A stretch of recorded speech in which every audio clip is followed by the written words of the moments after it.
नमस्कार दर्शक बंधु मो चैनल रे आपन को स्वागत। आज बनैबा चिंगुड़ी तरकारी।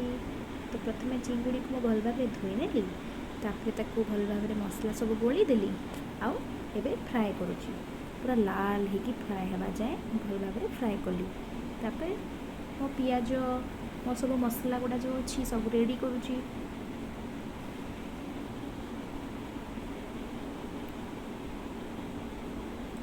देखु मोर चिंगुड़ी सब रेडी होगी पूरा फ्राए होगी पूरा मस्त देखा जाऊँगी। से पैन रे पुणी थे मुझे तेल नेली से सोरिष पकईदेली।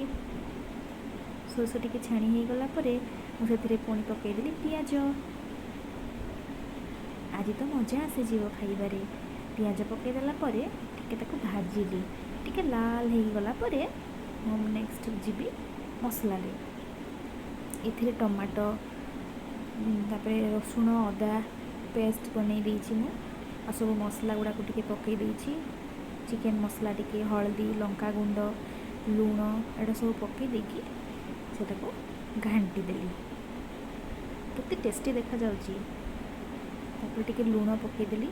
आपन को हिसाब रे आपन लूण पकई देबे हैला। तापर ताको भल भाबरे कसिबे। टिके चिकेन कसिला परी ताको भल भाबरे कसिबे। ओ कि टेस्ट लगे खाइला बेले आताको घोड़े देवे। तापर टिके टाइम पर पुणी मुझे खोल देखिली ए टमाटो गुड़ा सब सीझी जाइए बढ़िया भाव में।